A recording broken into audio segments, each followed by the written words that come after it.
ഖേറീപ്പിന്റെ മറവിൽ കണ്ണൂർ സർവകലാശാലയിൽ അംഗീകാരമില്ലാത്ത കോഴ്സിൽ വ്യാജ അഡ്മിഷൻ നൽകിയെന്നാരോപിച്ച് സർവകലാശാല ആസ്ഥാനത്ത് KSU പ്രതിഷേധം. പ്രവേശന കവാടം ഉപരോധിച്ച പ്രവർത്തകരെ പോലീസ് അറസ്റ്റ് ചെയ്ത് നീക്കി. ഖേറീപ്പിനെതിരെ ശക്തമായ പ്രക്ഷോഭം ആരംഭിക്കുമെന്ന് നേതാക്കൾ പറഞ്ഞു. ഖേറീപ്പിന്റെ മറവിൽ വിദ്യാഭ്യാസ കച്ചവടം നടക്കുന്നു എന്നാരോപിച്ചാണ് KSU ജില്ലാ കമ്മിറ്റിയുടെ നേതൃത്വത്തിൽ യൂണിവേഴ്സിറ്റി ആസ്ഥാനം ഉപരോധിച്ചത്. സർവകലാശാല പ്രവേശന കവാടം നേതാക്കളുടെ നേതൃത്വത്തിൽ ഉപരോധിച്ചു. പോലീസും പ്രവർത്തകരും ഏറെ നേരം ബലാബലം നിന്നു.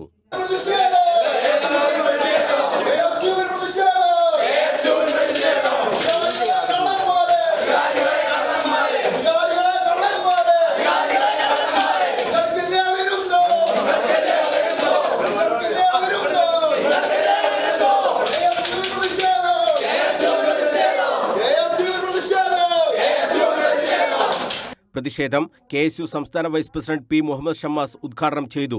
വിദ്യാർത്ഥികളുടെ ഭാവി തുലക്കുന്ന യൂണിവേഴ്സിറ്റിയായി കണ്ണൂർ യൂണിവേഴ്സിറ്റി മാറിയെന്ന് ഷമ്മാസ് കുറ്റപ്പെടുത്തി.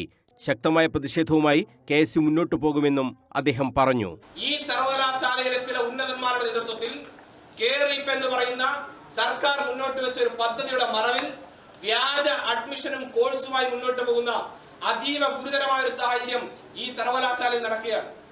ഒരു തരത്തിലും ഇനി എന്തൊക്കെ ന്യായീകരണ വാദങ്ങൾ ഉയർത്തിയാലും അംഗീകരിക്കാൻ കഴിയാത്ത അത്രയും ഭീകരമായ ഒരു തട്ടിപ്പ് ഈ സർവകലാശാല കേന്ദ്രീകരിച്ച് നടക്കുമ്പോൾ, കേരളത്തിന്റെ ഉന്നത വിദ്യാഭ്യാസ മേഖലയാകെ പ്രതിസന്ധിയിലാകുമ്പോൾ, മഹാരാഷ്ട്ര ആസ്ഥാനമായ ഒരു കമ്പനിക്ക് ഈ സർവകലാശാലയെ വിൽപ്പന നടത്തിയ ഇവിടുത്തെ അധികാരികൾ, കേരളത്തിലെ ഉന്നത വിദ്യാഭ്യാസ മന്ത്രി ഉൾപ്പെടെയുള്ള ആളുകൾ, ഇവരൊക്കെ മറുപടി പറയുന്ന രീതിയിലേക്കാണ് കാര്യങ്ങൾ പോകുന്നത്.